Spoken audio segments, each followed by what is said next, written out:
Hello, dans cette vidéo, je vais vous montrer comment on fait les haricots verts à la tunisienne. Alors, les ingrédients, donc il vous faut 2 oignons, disons 2 petits ou un gros, 3 gousses d'ail, de l'huile de tournesol, une petite brique de coulis de tomate, 200 grammes, du sel, bon là c'est du sel avec des aromates, mais ça peut être du sel normal. Le ras el hanout, c'est les épices du couscous. Un peu de gingembre, c'est pas obligatoire, ça c'est mon petit secret. Des cubes-or. Des haricots verts, bien sûr. Hein. Donc là, c'est une barquette de 400 grammes. Ils sont déjà équeutés, mais vous pouvez les acheter et enlever les bouts. La coriandre, très important pour donner le goût. Et puis du persil. Voilà, là c'est du persil frisé, mais ça peut être aussi du persil plat. Il vous faut une marmite, un peu comme celle-ci, voilà, au niveau de la taille. Et puis, ah bah non, ça c'est pour moi, ça c'est pas dans la recette, le vin. Voilà, donc je commence par couper mes oignons. Donc vous coupez votre oignon voilà, dans le sens de la longueur. Ensuite, vous faites une première découpe horizontale. Vous faites des découpes verticales. Attention à ne pas vous faire mal. Il faut un couteau qui coupe bien. Hein. C'est du Ikea, hein, ce qu'il y a de plus normal. Voilà. Et puis, là, le jeu, c'est de garder votre oignon assemblé. Et vous commencez à découper en tout petits morceaux. Je préconise vraiment de couper les oignons et ne pas les passer au mixeur, sinon ça va vous faire de la bouillie d'oignons et le rendu ne sera pas le même. Voilà, hop, hop, hop. Voilà, vous avez un oignon à peu près de cette taille-là, enfin des petits morceaux de cette taille-là. Vous faites ça avec vos 2 oignons, vous faites exactement pareil avec vos gousses d'ail. Tada, voilà, les oignons et l'ail émincé. Voilà, maintenant on va s'attaquer aux haricots verts, les 400 grammes. Donc si vous avez acheté une barquette d'haricots déjà équeutés, c'est très bien, sinon vous enlevez les bouts. Puis ensuite vous prenez une poignée de haricots comme ça, vous les alignez bien. Puis vous allez couper des petits tronçons de 3 cm environ. Voilà. Voilà.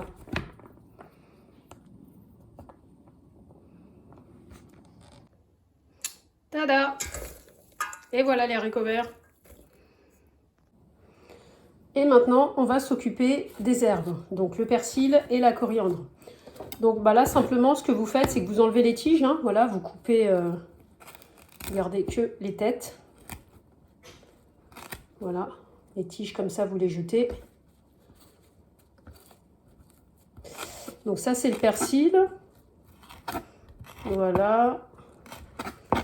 On va faire pareil avec la coriandre. On enlève les feuilles, on ne garde que les feuilles, vous voyez. Hop, voilà. Voilà. Vous pouvez aussi y aller à la main, hein. Il n'y a pas de problème. Hein. En plus, vous allez voir, ça sent super bon. Mmh. Voilà, une fois que vous avez retiré vos tiges, vous allez pouvoir couper vos feuilles. Vous les mélangez, hein, persil, coriandre. Puis on y va, hein, on découpe. Voilà. On va hacher en fait l'herbe en petits morceaux. Voilà, assez grossièrement quand même, hein, pas trop. Voilà. L'idée c'est d'obtenir des petits morceaux un peu comme ça. Voilà. Voilà, là on est prêt. On va pouvoir attaquer la cuisson. Alors, là j'ai une marmite qui fait à peu près 25 cm de diamètre. J'ai versé l'huile de tournesol pour recouvrir le fond de la marmite. Disons que vous mettez de l'huile à peu près une hauteur de 1,5 cm. Voilà, il faut bien recouvrir le fond de la marmite. Et puis, vous démarrez à feu doux. Donc, si vous avez une plaque à induction, ça peut être... vous mettez à 6 par exemple, pour commencer, pour que ça prenne quand même un petit peu. Vous attendez que ça chauffe, faut que l'huile soit chaude. Et une fois qu'elle sera chaude, on viendra ajouter nos oignons et l'ail. Alors pour savoir si l'huile est prête à recevoir les oignons et l'ail, vous mettez, voilà, toute petite goutte d'eau, vous voyez, ça danse, c'est bon, c'est prêt. Alors là, on y va. On met l'ail et les oignons, hop, hop, hop. Vous baissez un peu le feu, vous le mettez vraiment à 5, on va dire. Et puis, vous allez faire roussir votre oignon et votre ail. Donc là, on prend son temps. Vraiment, on ne rajoute rien tant qu'on n'a pas une couleur dorée. Voilà, là on voit que les oignons et l'ail commencent à roussir.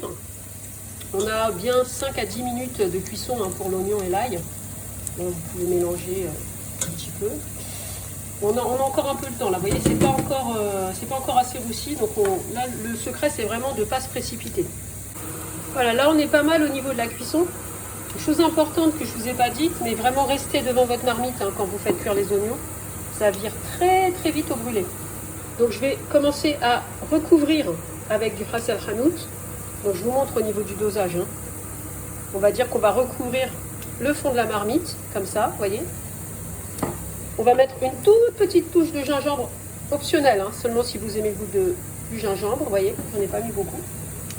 Et puis là, on va prendre les cubes, puis on va les émietter, comme ça. Hop, ça va venir saler le plat, donner un petit peu de goût. Voilà, j'en ai pris 2. Après, tout dépend de votre consommation de sel. Vous pouvez également rajouter encore un peu de sel. Par précaution, n'en mettez pas trop, vous pourrez toujours en rajouter par la suite. Vous mélangez. Et là, vous voyez que, pour le coup, ça devient vraiment brun. Voilà. Là, on est pas mal. On va laisser 10 secondes, le temps que les épices cuisent bien avec l'ail et l'oignon. Et la prochaine étape, ça sera le coulis de tomate. C'est parti, vous êtes prêts? Attention, ça va fumer. C'est parti. Hop, hop, hop. On vide toute la brique de tomate. On laisse toujours à feu doux.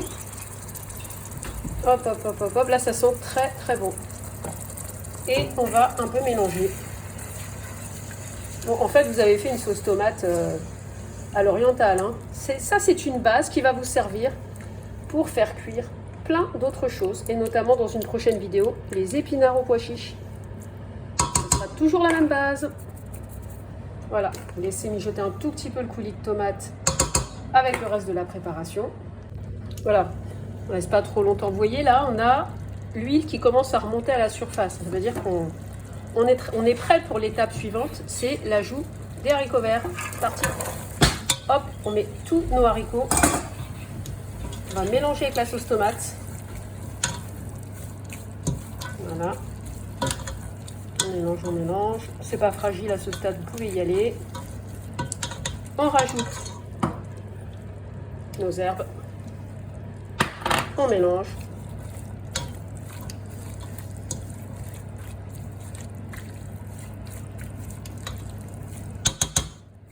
Voilà.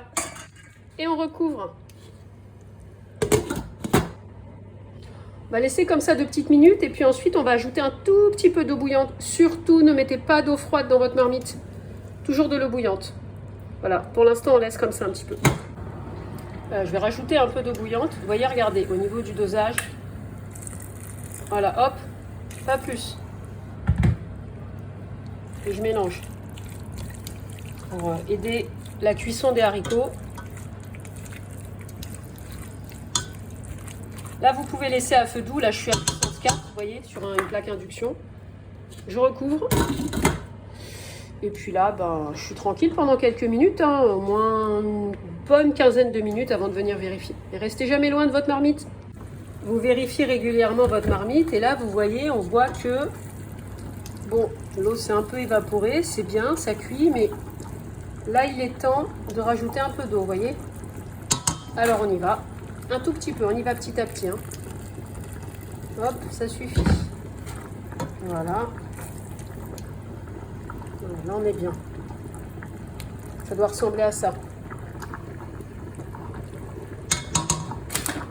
Je recouvre. À tout à l'heure. Voilà, là, on est à peu près à 40 minutes de cuisson. Donc, c'est un petit peu plus long que ce que je vous ai dit au départ, finalement. Donc, vous voyez, ça ressemble à ça. Donc on a une sauce tomate qui est assez onctueuse, ça va encore s'épaissir avec l'évaporation et la cuisson. Pour être sûr que vos haricots soient cuits avant d'éteindre le feu, moi je vous invite à goûter en fait. Attention à ne pas vous brûler, c'est super chaud. Après, ça dépend des goûts. Moi, j'aime bien quand c'est assez mou. J'aime pas quand c'est croquant. Mais si vous préférez croquant, vous pouvez couper le feu. Une fois que c'est terminé, bah, vous arrêtez, tout simplement. Vous remettez le couvercle et puis vous laissez refroidir. Vous pouvez servir tout de suite. Hein. Ça se mange pardon, très très bien avec du riz. Je vous montrerai dans une autre vidéo comment on fait le riz vermicelle à l'égyptienne. Et puis sinon, bah, le mieux, vraiment l'idéal, c'est de le laisser refroidir. Quand c'est froid, de le mettre au frigo et de le manger le lendemain. Là, c'est vraiment succulent. Voilà.